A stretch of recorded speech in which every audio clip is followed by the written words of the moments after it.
Nakuletea kipindi kile ukipendacho. This is my voice 24 hours. Yeah.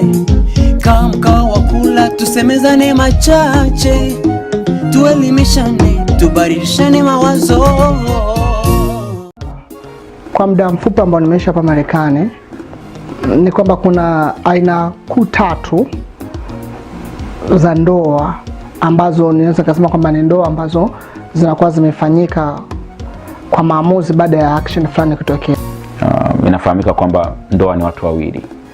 Mimi siongei kwa kusikia, naongea kama mtu ambaye niko kwenye ndoa karibia miaka 13, 14 kwenda huko 15. Si mchezo, si rahisi. Nikisema hivi kwa wale ambao washaingia kwenye ndoa wanafahamu, wanajua.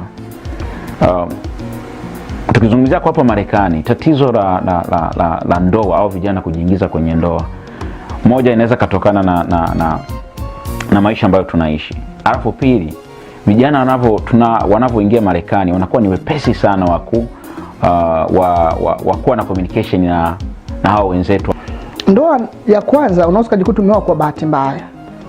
Una girlfriend then mkashare mapenzi bila kuweka kinga, ukaja kushtukia amebeba mimba na wewe hupendi ile mimba akailee peke yake, hapo tayari umeoa. Ndoa ya pili ni pindi pale ambapo umeishi kwa wazazi mpaka sasa wazazi wanakuwa nakupa yale masharti ambayo unaona kwamba wewe ni kama hautaki kukubaliana naye. Na ndoa namba tatu ni ile ambao unajikuta maisha yamekuwa magumu, hasa hapa Marekani, kuwa na nyumba ya wewe peke yako, kulipa zile bili za kila mwezi ama kila wiki zinakuwa zimekukabili. Afu kitu kingine, ukiwa single unajikuta hata ukifanya kazi unajikuta wanakukata pesa nyingi sana, lakini mkiwa wawili, mkiwa na mtoto, unakuta kuna unafuu.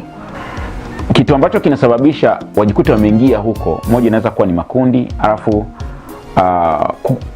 ile kuona kwamba Marekani tunaifahamu, tunaijua sana. Kwa hiyo unajikuta ndivyo wanavyofikiria.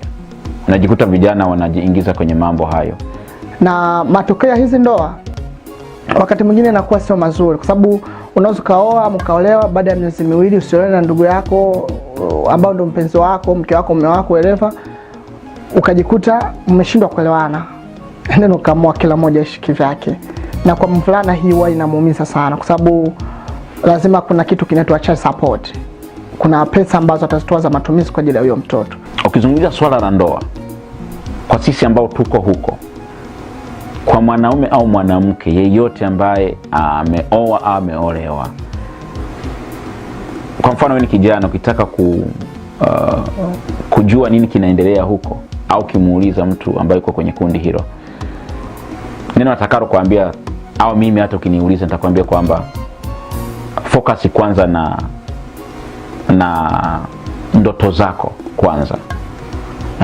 Kama ni shule, kama ni mambo mengine ambayo unayapenda kuyafanya kabla hujaingia kwenye ndoa, ndio naweza nikakushauri. Alafu pili, tusifocus au msifocus sana na neno kupenda. Huwa nazungumza hili watu wananicheka, kwa sababu mtu ambaye unampenda unakuwa umeshampenda.